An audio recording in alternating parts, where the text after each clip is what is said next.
Okay, talking about developing counterarguments. First of all, we need to state what a counterargument is. A counterargument is a legitimate opposing opinion that could go against your thesis or your argument. For instance, if you are writing a paper on, we'll go with an extreme, abortion, and you are for or against it, you need to think critically about the counter-arguments or the opposing opinions that would come up against your opinion, which is obviously going to happen, especially in persuasive writing essays, because you do not write to the agreement of your audience. In fact, if your audience agrees with your opinion, they're less likely to read it, because in a sense it's like preaching to the choir. So your argument is going to be divisive. It's going to split the audience that's reading it. You're going to have people that oppose it, and you need to address the reasons they oppose it and the arguments they put up. And these are what the counter-arguments are, the arguments that go against your thesis or your argument. Now, the effective ways to think about this is, when you're writing your thesis, is for one, how might you be wrong? How might your opinion not be correct in this situation? What reasons or what circumstances could come up that could make you possibly wrong? Or what might other people bring up as an argument against you?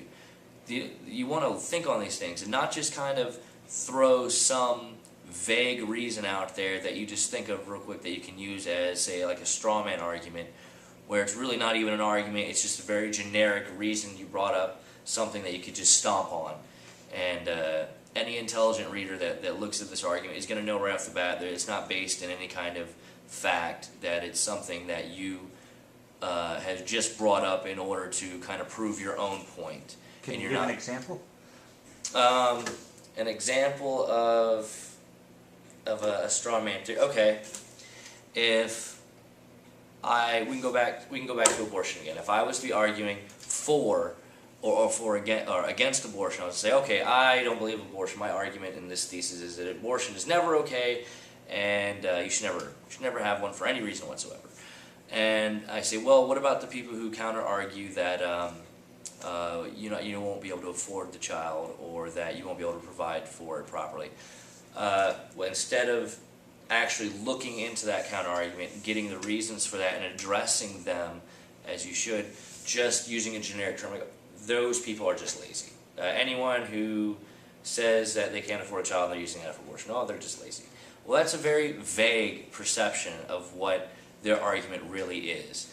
No intelligent person is actually going to say, oh, that's great evidence for going against getting an abortion, is that people are just lazy. No, they're going to say, well, wait a minute, there's more facts than that, there's more circumstances of that. You're just taking a generic overview of what you see and using that as a basis to stomp on this, and that's just a straw man argument. You're just setting up an argument to prove yourself right without even looking into it. You always have to look into the opposing argument. There is an intelligent thought behind it, and that's what you have to realize, that people aren't just throwing arguments at you to be contrary. They're throwing arguments at you because they truly believe the evidences that they want to provide, and you need to realize that as well and look into those and then address them accordingly. So you're talking about this college paper as if it were a conversation, right?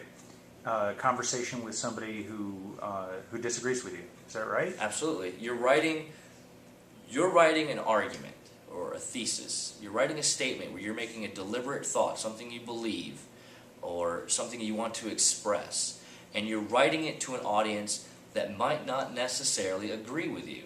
I mean, they might agree with some parts of it, but on the whole, there's going to be debate against your thought or your opinion, and that's fine. That's the point of this type of writing, is to express your personal thoughts and your evidences for those thoughts, your reasons for that, and then also to bring out a conversation. Is you want your reader to be engaged. You want your reader to be provoked to think and to feel either in agreement or in disagreement, and why. You want them to think critically about why they might be wrong, because they're reading your writing as how you might be wrong. They see that in your writing and they reflect it in their own thought process.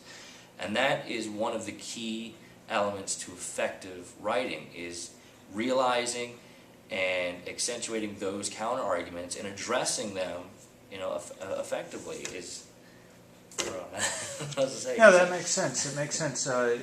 So, in the example you gave, the topic of abortion, and you're writing a paper where you're strongly opposed to abortion, that you feel that it's not a viable option no matter what the circumstances, and so you acknowledge the counter argument that some people might argue that they can't afford raising a child. Right. And if you respond to that argument with just the dismissive, well, they're just too lazy, they should get another job, or they should be able to pay for it in some way, Right. if they had a little more work ethic, right, a stronger work ethic. You're saying that the person who reads that, who actually maybe doesn't have enough money to raise a child, isn't going to see his or herself in the whole idea of being lazy. Right. They're saying a generic version of it. They get distance from it because you look at it and you see, all right, well, that's obviously not true. And at this point, you're just using that argument to further demean the people who are going against your opinion to begin with. So I don't see any point in even paying any more attention to this. It's more or less, if you wanted to get more into it, if you wanted to take it seriously, you would not only address that problem to begin with, but you would address the sub-problems. The person can't afford it. Why can't afford it? Well, they only have one job. Well, they only have so much education. See, there are reasons for everything, and you need to address those to make it more personal to your audience, to the people who are in disagreement with you, that you're trying to persuade to your counterpoint, to your point, for obvious reasons. So it would be saying something more you wanted to get more into it for a better counter argument, or for a better way to address the counter argument is discuss options. In this case, that the person might have, maybe they don't have to get abortion, they put up for adoption. Maybe there are other ways. It's not just because they can't afford it, or they can't afford the child, that they're doing this. There's other reasons, and that's what they also need to be addressed. Is the sole purpose of a counter-argument and responding to the counter-argument to be persuasive, or are there other benefits? Oh, there are other benefits as well. It's not just being persuasive, but again, like we said, any intelligent person, when they read something, are going to try and come up with ways that it will fail, that it won't work. Does the writer get anything out of using counter-arguments? Absolutely. It could change the way you think about certain things. Maybe you feel one way about it until you start thinking critically about it, how you might be wrong, how maybe your opinions aren't exactly correct. Maybe they're based in good thought, but there's parts of it that go off the beaten track. And as you think of the counter arguments that you're going to be addressing in order to get your point across, you might find yourself compromising on certain things you actually agree with. That could even change a portion of your thesis. So, in essence, developing counter arguments for your thesis can help build a stronger thesis for your writing to begin with, and that's one of the reasons why it should be taken seriously. So you're strengthening the thought process itself, and also investigating the truth, as opposed to just your opinion. Of course, you have to investigate a larger picture. You have to investigate opinions that you normally wouldn't even look at if you were just writing your own paper. Great. All right. Well, thanks for explaining that.